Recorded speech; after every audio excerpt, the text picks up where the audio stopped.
Activity pertama saya katakan saya sudah pamit dari TikTok Indonesia dan ada beberapa hal yang saya ingin sampaikan, juga masalah akun-akun yang flexing, yang mempertontonkan kekayaan, yang menghina orang miskin, yang katakan, "Saya ini kaya loh, kamu tuh miskin. Kalau orang kaya makan ini, kalau miskin itu makan apa?" Itu sudah jelas mengolok-olok dan membuli orang miskin yang adalah mayoritas di negeri ini. Menurut saya itu sangat tidak etis, menyakiti hati orang.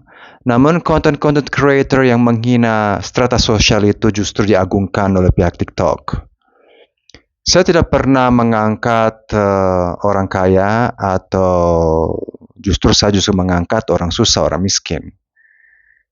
Justru saya tidak suka kalau flexing itu terjadi di akun saya atau melihat flexing atau aksi-aksi pembohongan sosial dan penipuan. Banyak juga konten-konten kesehatan juga yang memberikan informasi yang salah. Tentu itu dibiarkan, karena itu juga justru menjerumuskan orang untuk tambah sakit. Tapi tentu saya adalah semut yang melawan gajah. Saya bukan siapa-siapa. Saya bukan content creator verified yang punya jutaan followers. Lagian saya juga baru pemula. Artinya harusnya kami ini dibimbing dan bukan langsung babat habis akun.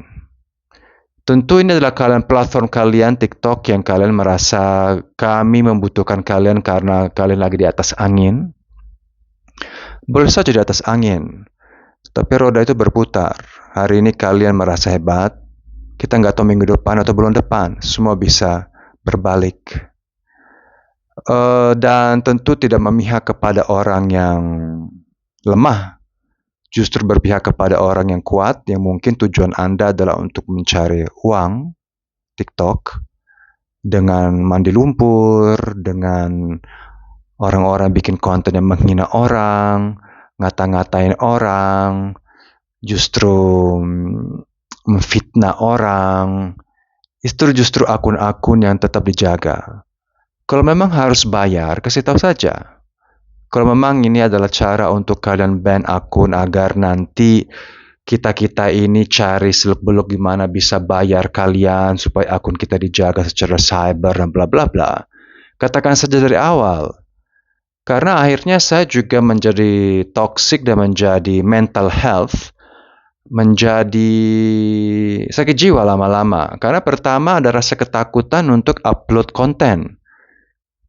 Ya, karena takut akhirnya. Akhirnya terus kita nggak tahu bakal bagaimana nasib dari konten kita atau dari akun kita. Kecuali itu memang dari unsur kesengajaan. Dan juga merasakan sebagai penjahat gitu. Saya hidup gak pernah jahatin orang, gak pernah nipu orang, apalagi menghina orang. Dan justru saya di TikTok itu saya merasa sebagai penjahat karena di-ban berkali-kali, 2 kali akun, ya. Saya cuma hanya modal mulut dan gak pernah ngember, gak pernah saya bicara fakta. Dan saya juga pernah stitch video-video dari luar negeri yang saya berpikir aman. Waktu saya stitch itu, video dari luar negeri ini ternyata di Indonesia itu nggak aman. Tapi kok ditawarkan di FYP saya. Ketika saya men-stitch dan hanya berkomentar atau kasih lelucon atau gimana, langsung saya melanggar aturan. Karena pada dasarnya video itu yang saya stitch itu dari luar negeri, dari Thailand, dari Amerika itu yang berbahaya untuk negeri ini. Jadi saya sebagai content creator TikTok, saya cukup muak dan saya cukup juga sakit jiwa gitu ya. Saya 2 bulan aja saya stres loh. Meskipun tidak ditunjukkan di muka umum, karena ada rasa ketakutan, was-was. Saya di dunia nyata aja nggak pernah jahat, nggak mungkin saya di dunia maya itu mau cari masalah. Dan TikTok melindungi banyak juga akun-akun yang jahat menurut saya. Yang mesum. yang dengan tarung Belanda, ya, laki-laki dengan alat kelamin, perempuan dengan buah dada atau dengan vagina yang dipertontonkan, digaruk-garuk, dan itu konten Indonesia dan Anda biarkan.